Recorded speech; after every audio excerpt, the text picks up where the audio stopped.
Hello friends, welcome to our ECG channel, and today we have patient Mr. Ankit from Faridabad, and he had eardrum perforation since March, and he was very worried and skeptical जैसे बाकी perforation में भी patients को होता है कि he visited many hospitals here and everyone advised him surgery, but somehow his wife came across our video on ECG channel and they contacted us, and one of their family doctor also consulted regarding this treatment, and once they are convinced they started the treatment, and he got results, few results after doing some sessions and all, and he was very happy with that, and today his eardrum is almost completed, and it's been more than a month it's been completed, and today he has come specially for the testimonial, and बाकी experience अंकित आप लोगों के साथ share करना चाहेंगे?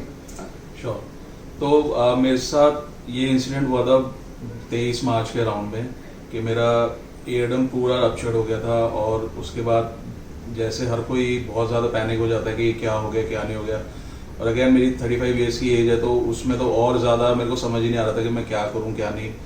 तो मैंने 2-3 hospitals, reputed hospitals में मैंने कंसल्ट किया था कि इसका क्या एक ट्रीटमेंट है। ऑब्वियसली सबने मेरे को सर्जरी के लिए बोला था, बट एक ऑल्टरनेट ढूंढ रहे थे कि सर्जरी से हर कोई घबराता ही है, मैं भी सेम, मेरी भी सेम वही हालत थी, नहीं समझ में आ रहा था कि सर्जरी कैसे करवाऊँ कैसे नहीं।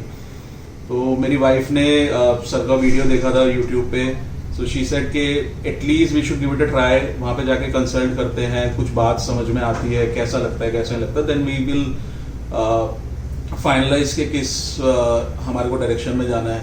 तो जब मैं सर के पास आया, कंसल्टेंसी तो ऑब्वियसली काफ़ी अच्छी थी, बट वो एक कॉन्फिडेंस जो आया वो हमारे फैमिली डॉक्टर ने भी इनसे बात करी थी, तो उसके बाद जब सर से हम मिले तो वहाँ पे कॉन्फिडेंस ऑब्वियसली मेरा, टू बी ऑनेस्ट, मेरा 70-30 पे था, बट जब मेरे को विद इन 15 डेज मेरे को 10% का रिजल्ट जब दिख गया ना अपने ईयर ड्रम जो ग्रो कर रहा था, देन तो I was more than 100% sure कि यार ये ठीक हो जाएगा। अगेन मैंने इतनी जल्दी रिजल्ट्स के बारे में नहीं सोचा था कि मेरा मैक्स टू मैक्स 2 महीने में ही सारी चीज़ें ठीक हो गई कि मेरा ईयरड्रम एग्जैक्टली ग्रो हो गया। मैं कोई, मेरे को ऐसा लग ही नहीं रहा है कि मेरे साथ ऐसा कुछ इंसिडेंट हुआ भी था पहले या नहीं हुआ था।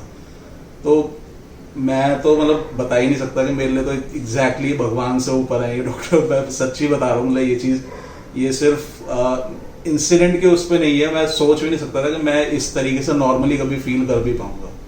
तो रियली थैंक यू कि आपने sir, thank you for kind words, and आपने इतना अच्छा बोला। और बाकी जो पेशेंट्स है जो इस परफोरेशन या डिजीज सफ़र करते हैं, उन लोगों को मैसेज देना चाहेंगे? आपका वर्क हैम्पर तो नहीं हुआ, या कोई आपकी डेली एक्टिविटीज़ कोई हैम्पर? कुछ भी कोई वर्क हैम्पर नहीं हुआ। मैं रेगुलरली ऑफिस जाता था, मेरा डेली, मतलब मैं एमएनसी में हूँ, मेरे डेली कॉल्स का काम है वहाँ पे। मेरे को कुछ ऑब्वियसली स्टार्टिंग में मेरे को थोड़ा सा साउंड में लग रहा था कि हाँ प्रॉब्लम हो रही थी सुनने में, बट जैसे जैसे मेरा ईयरड्रम ग्रो करता गया, मैं आज आपके सामने बैठा, मैं नॉर्मल सुन सकता हूँ जैसे मैं 23 मार्च से पहले सुनता था।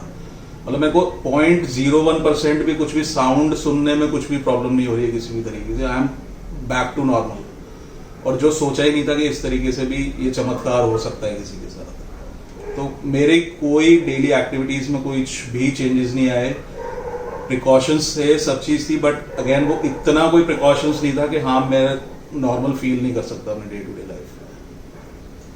ठीक है, thank you Ankit, and I think best of luck and best of wishes for your future. Thank you so much. I think stay blessed. Thank you so much. Thank you.